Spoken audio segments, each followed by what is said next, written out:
Dikisahkan pada zaman Nabi Sulaiman, hiduplah seorang lelaki sederhana dan pohon besar di samping rumahnya. Di atas pohon itu menjadi tempat sarang burung merpati yang sedang bertelur.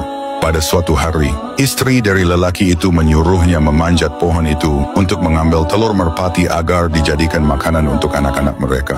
Lelaki itu pun menuruti kemauan istrinya. Kemudian lelaki itu memanjat pohon tersebut dan mengambil telur merpati itu. Selepas kejadian itu, induk merpati yang kehilangan telurnya. Ia pun langsung mengadukannya kepada Nabi Sulaiman tentang kejadian itu. Mendengar hal itu, akhirnya Nabi Sulaiman memanggil lelaki itu dan menasihatinya agar segera bertaubat. Lalu lelaki itu berkata, "Wahai Nabiullah, aku berjanji aku tidak akan mengulanginya lagi." Lalu di kemudian hari, istri lelaki itu menyuruhnya kembali agar mengambil telur merpati itu.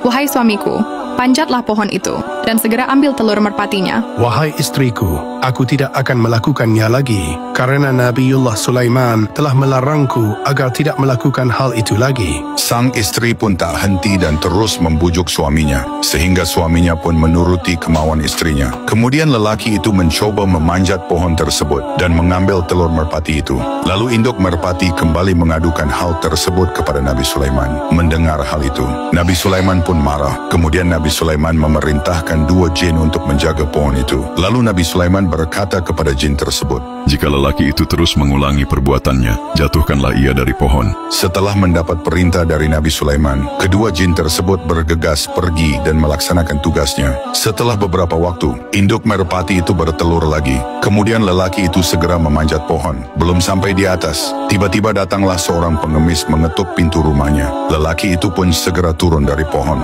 Lalu ia mengambil sepotong roti dan memberikannya kepada pengemis itu. Setelah itu, ia kembali memanjat pohon untuk mengambil telur merpati. Saat kedua jin itu telah bersiap untuk menangkapnya dan akan menjatuhkan lelaki itu dari pohon. Namun tiba-tiba Allah mengutus 2 malaikat. Lalu para malaikat pun menangkap kedua jin itu dan melemparkannya ke arah timur dan ke arah barat. Lalu lelaki itu pun selamat. Kemudian induk merpati kembali mengadukan kejadian itu kepada Nabi Sulaiman. Dengan marah, Nabi Sulaiman pun memanggil kedua jin itu. Lalu jin itu berkata, "Wahai Nabiullah, sebelum lelaki itu menaiki pohon, ia telah bersedekah memberi sepotong roti untuk pengemis. Namun ketika kami akan menjatuhkannya, tiba-tiba Allah mengutus 2 malaikat, dan para malaikat itu melemparkan kami." Mengetahui hal tersebut adalah kehendak Allah Subhanahu wa Ta'ala. Nabi Sulaiman pun tak bisa berbuat apa-apa dan pasrah menerima kehendak Allah.